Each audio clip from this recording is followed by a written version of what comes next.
Move on to the tone woods now. Let's just add a little bit of this and that, okay?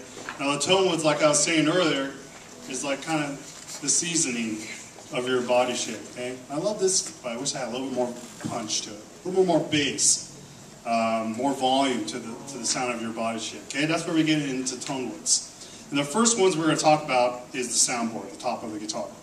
Okay? All the guitars you've been hearing tonight have a spruce top on it. And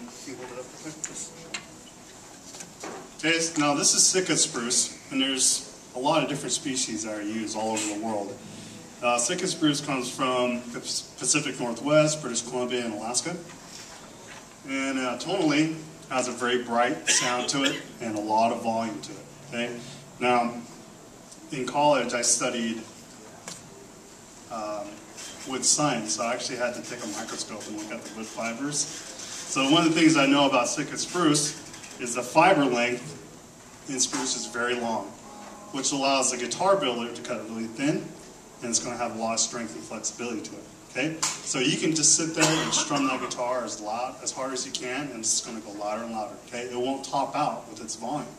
Okay, the only thing that's going to limit its volume is the body shape.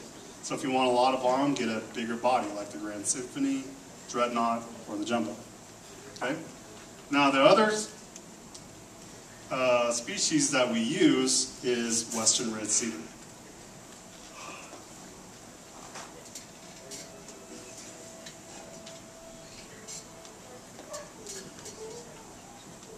Okay, Western red cedar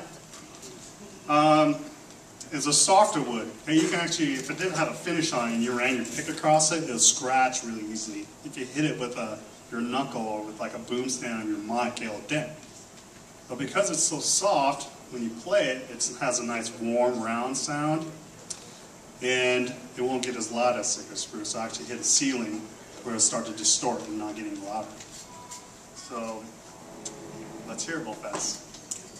Or should we play the Sitka spruce first? Or we'll play this one first. Okay.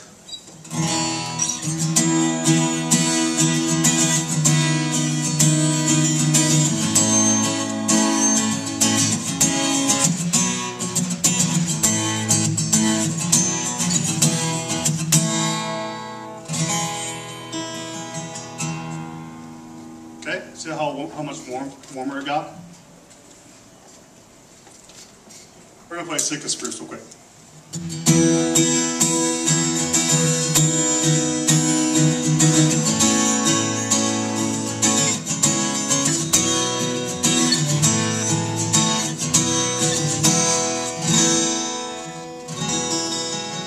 Alright, so Sitka spruce, a little bit brighter, right? Cedar, warmer, right? Okay.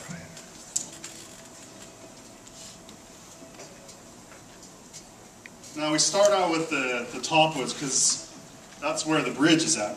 Okay, so you vibrate the strings and the vibration goes to the top through the bridge. So the top wood probably contributes about 75–80% of the tone of the guitar. Okay, and the other 15 to 20% is the back and sides.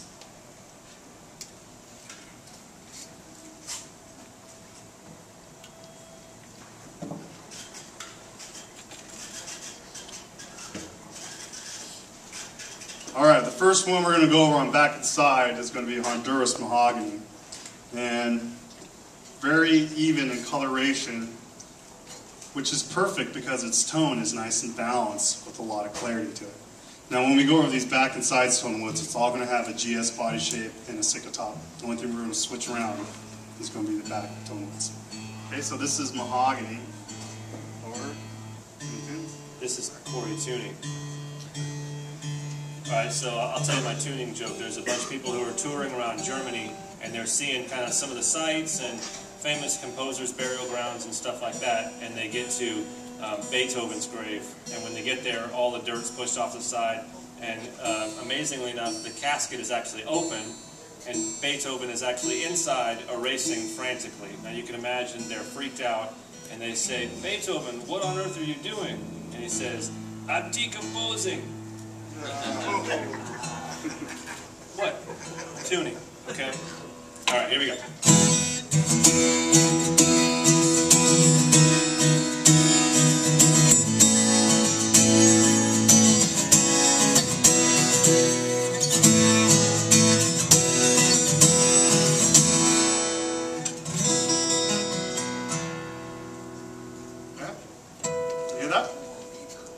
little more reverb too. Yeah. I don't know about that. Well, we'll go on to rosewood real quick so you can hear the difference. Okay, so mahogany has that nice balance, clarity to it. Now let's see what you can hear differently with the rosewood.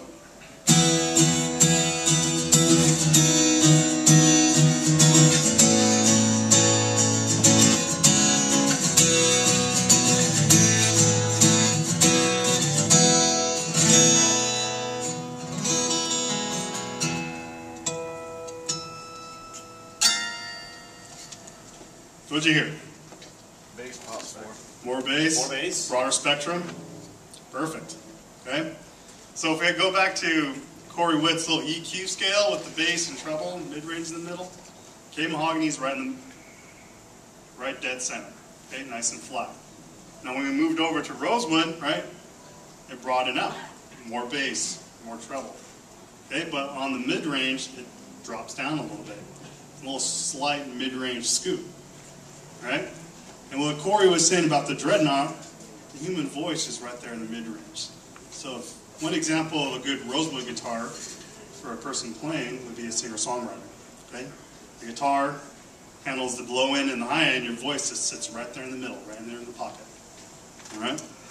Now again, this is just general statements.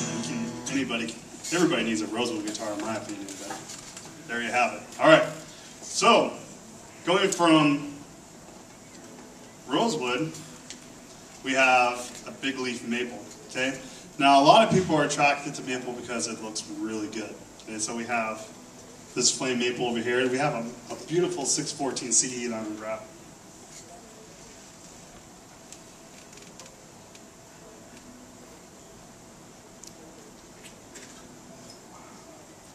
Okay, this thing just screams binding. All right. Yeah. That's the problem. That's the problem. Okay, now both these guitars have a finish on it, okay, but on the inside, it's actually just pale white. We have a 12-string over here I'll show you. Okay, so this is what maple normally looks like. Okay, so the beautiful thing, it has that nice figure to it, but you can also paint it any color you want. Okay, so if your favorite color is purple, and you want a purple guitar to put on stage, we can make a purple for you. Green, blue, okay, even pink. And so we'll even paint the whole guitar, the neck, the back, the top, and the sides. Now tonally, okay, what we do, you can take that mahogany, nice and balanced, and just stretch it out on the treble side a little bit. Okay? And it's known for its bright tone, but also its projection. Okay, it just punches right out there. So if you're looking for a lot of volume and a lot of punch, something to just cut through a mix of a band, okay, maple's a good wood to choose. And hear it.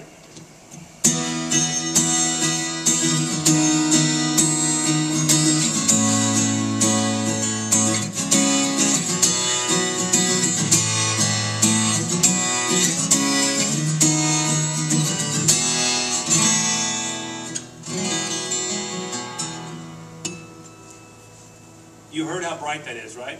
Right. I'm kind of behind the speakers, so it's hard for me to hear exactly what you're hearing. But I hear a lot of those two strings kind of bouncing off the guitar, right? Now we say that road shows are you-centric. It's about the gigs that you're doing and what your ears want to hear and what kind of player you are. Some of you are really soft, graceful strummers, right? No matter what you play, it's always pretty, right? And there's little cartoon birds on your shoulders and stuff, right? Others are like pick with an eagle talon, right? So some of you are really graceful strummers and some are really aggressive strummers. A maple guitar is going to emphasize anything you do that is a top-end kind of response to playing the guitar. So the pick kind of has a lot of that top end, and it can get shrill if you're really, really aggressive in your strumming. Also, some of you have really good time, right? You have kind of like an internal click or an internal metronome that's really great, and everything is just lined up perfectly. Others kind of struggle with time. Maple is going to be very unforgiving if you struggle with time, okay? Now let's say Max is going on his world tour.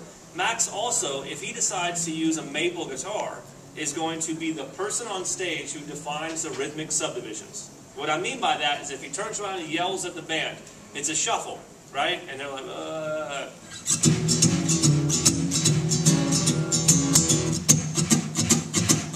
That just bounces off this guitar. And then he changes a horse in midstream. He says, no, it's a 16th bass tune, right?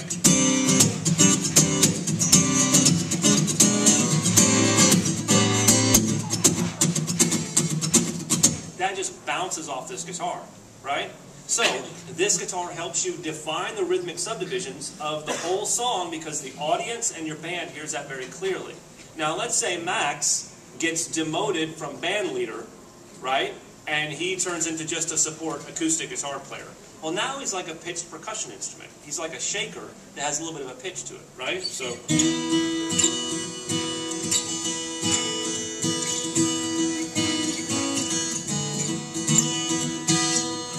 right? So that little that's what the maple guitar becomes if you lay back a little bit.